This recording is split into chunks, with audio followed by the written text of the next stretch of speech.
combination of things in your minds. Well, what's your brand? Your brand says a lot about you. So each one of you, you're representing your own brand. You're not Nike or Under Armour or Cane's or Chick-fil-A, but you're Abby, right? Like everybody's got a brand associated with their name. So what can you do today? Do you want to work on your professionalism? Do you want to be professional? Think about your brand and what you want to be when you're at work.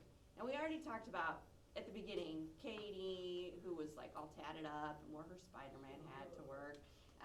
The one pharmacist who wore high heels as a joke. Like, you can be your authentic self in these roles and still be professional. So you don't have to change who you are, but you definitely have to work on your actions or your behaviors if you want your professionalism to shine through. So what do you want your brand to be when people think about you at work? Would you want to work with someone like yourself?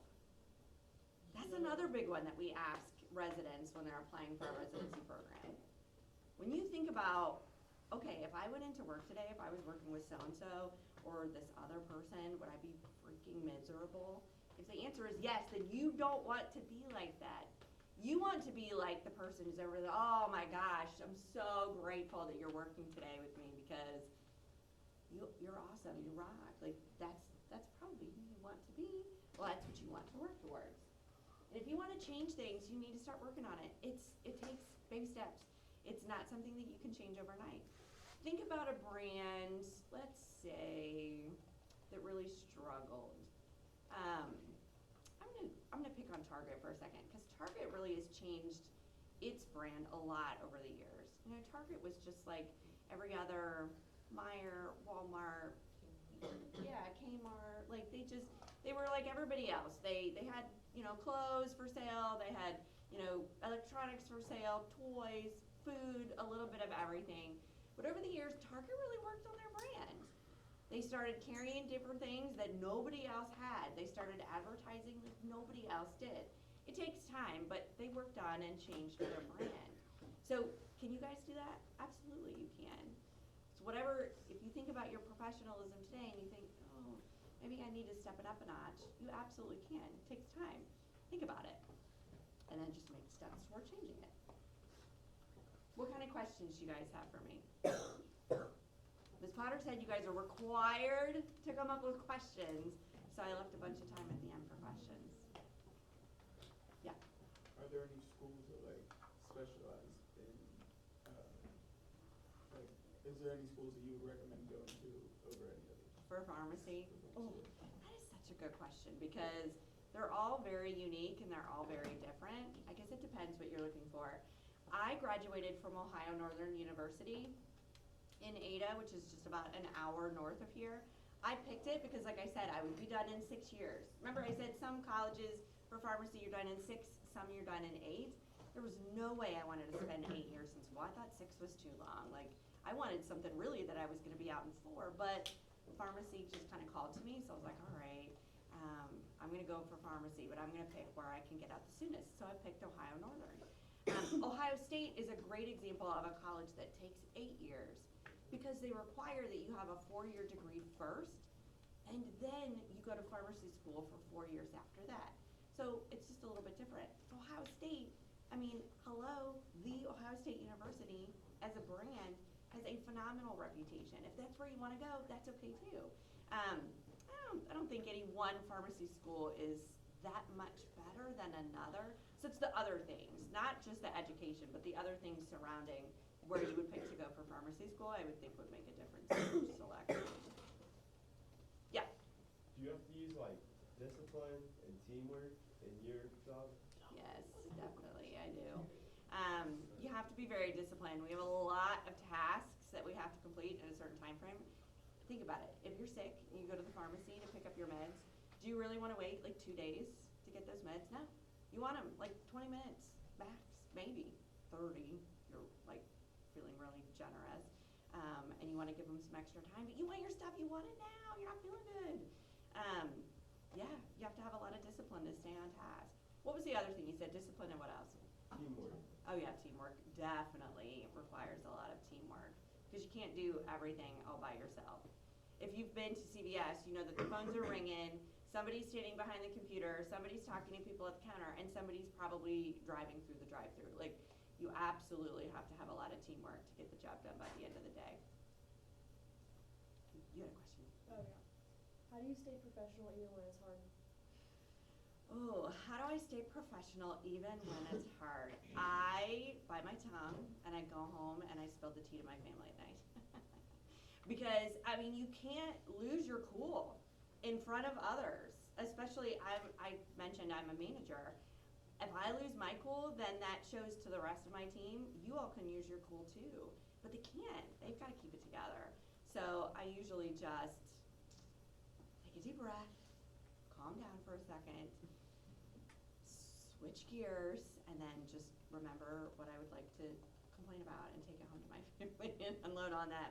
I mean, that's not uncommon. I think all of us do that, right? I mean, you guys lose your cool at school sometimes, or are frustrated, right? And what do? You wait and you go home and you talk to your parents about it. Or your friends, maybe, some of your close friends later on. But you don't do it right in the moment. So it's no different than that. You had a question? Who would you say motivates you the most to be who you are? Oh, who motivates me the most? I would say in a profession like pharmacy, it is very common to find mentors along the way. As I mentioned, when you're in pharmacy school, you do rotations at different pharmacies. So you get to work with pharmacists, you ask these kinds of questions of them, you get to know their journey and how they ended up where they are. And then you just think, I want to be like them. And so I would have to say, who motivates me are the mentors that I've had along the way, who have showed me some examples of how I'd like to be. And so then I strive to kind of emulate what they've done and be example for others. I've had a lot of students shadow me as well over the years, and same thing.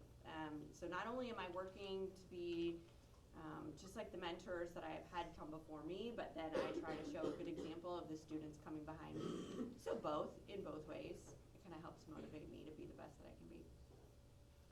Yeah. Do you ever feel more professional than others in your field? Do I ever feel more professional than others? Oh, that's a good question. I would say, honestly, pharmacists, I've already mentioned, require a lot of math and science knowledge, so I would say a typical pharmacist is pretty much a nerdy profession. So we're very similar. So it's very rare that you really find someone that you think, no, they're not really meeting the expectations of a pharmacy professional. It's very rare. I would say too, in pharmacy school, and kind of like what Ms. Potter's doing with you guys, they beat it in your head. And when you get out, you have to act right. Like, you have to act professional. Bless you. You cannot just let yourself go. Like, you have a public service and a duty to get out there and do what you have been trained to do. So it doesn't happen often. So I would say no, because it really doesn't happen often. Yeah. How does being reliable benefit your job? How does being reliable benefit my job? Well, first of all, if I don't show up to work every day, I'm not going to get paid. So it's very important, a huge motivator, right?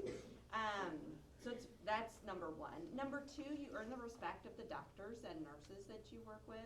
And that is also, I mentioned working as a pharmacy team, but you also have to work with a lot of other disciplines, and that's helpful to be able to get our jobs done too. So those are the ways, I would say. Any other questions? Got a little bit of time left. Yeah, go ahead. How do you use like our 3 pillars in your job, like be respectful, be responsible, and have integrity?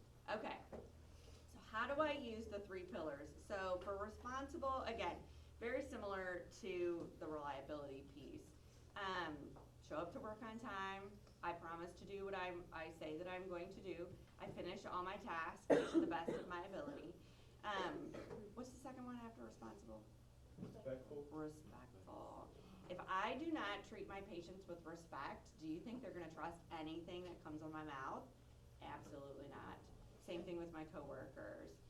If I don't treat a nurse with respect, she is absolutely not gonna wanna work with me on anything else down the road. Same with the doctor, patients, it's all the same. If I want folks to respect me, if I want folks to trust that I have the knowledge, that I've been trained to provide, that I need to be respectful. It's not hard, honestly, because patients, think about it, you've all been a patient at one point in time or another, right? Needed something, medication, went to see the doctor, you've all been a patient. If your doctor was acting crazy, would your mom continue to take you there? Absolutely not. She'd be like, yeah, we're looking for a new doctor. That's the same thing with this. And then the last one was integrity. Okay, so have you all heard of different stories of different professionals, maybe in the news where you see somebody gets busted for lying, stealing money, all kinds of other crazy things, that they were entrusted to do a job and then they did wrong and then they're publicly shamed, right? Right, that would happen with me as well. So as I mentioned, after you graduate, you take an exam to get your license to practice pharmacy. Let's say I got a DUI, that's a good example. So I get a DUI, I literally have to stand before the State Board of Pharmacy before the next time my license is renewed to explain why I have made the decision to betray public trust and break the law in order to keep my license. It's kind of scary. I mean, it keeps you on the straight and narrow too, honestly, because nobody wants to lose their license. If I lose my license, I lose my job, and then I don't get my paychecks. And then what am I going to do? Like, I'd have to find something else. I'd have to start all over. So acting with integrity is a huge part of being a pharmacist, because if I lost that, I would lose everything. Any other questions? Oh, one more. What's your favorite part of your job? My favorite part of my job is helping people. I love talking to people, and I tell all of our friends and family too. If you have a question about a medication, just call me, just ask. I don't mind. I love it. I'm not a mechanic. If I got in the car after this and went to drive home and I could not start, I have zero knowledge about that whatsoever. And I would totally rely on that person to help me. Well, my skill is helping people with their medications and their health. Like, dude, I love that. Come ask me about it. I'm a huge pharmacy nerd. I read books about pharmacy in my spare time. Major pharmacy nerd. I love it. So helping people is my favorite, and that's my favorite part of the job. Has anybody thought about being a pharmacist? What about going into the medical profession in general? Yeah. The other cool thing about being a pharmacist is, so let's say I did wake up tomorrow and I thought, hey, this is not for me anymore. I want to be a nurse. I want to be a doctor. I want to go into sales. I want to go into research. I can do that. I can go into veterinary medicine. I have a nice foundation that I can then kind of pivot off of and make a change. Yeah. Do your coworkers' professionalism reflect on you? Absolutely. A lot of times companies will set the tone when you're hired. You go through orientation. The VA is no different. We go through a 3-day orientation and we talk about our customer base, which is our veterans. Do we want to show up halfway for veterans every day? Absolutely not. These are people who have gone into the military and served our communities. Do we want to treat them any worse than we would anyone else? No. So you kind of, a lot of companies set the tone right away at the beginning. Pharmacy is no different. Absolutely. If you have somebody on your team that's not acting right, typically there are steps that we could do to either correct that behavior or remove them, because we don't want that.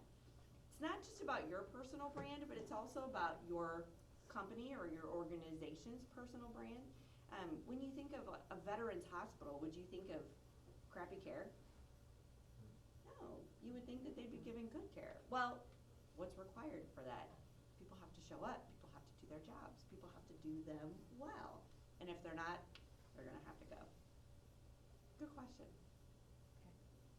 Thank you very much for spending your morning with us. You're welcome. You're very welcome.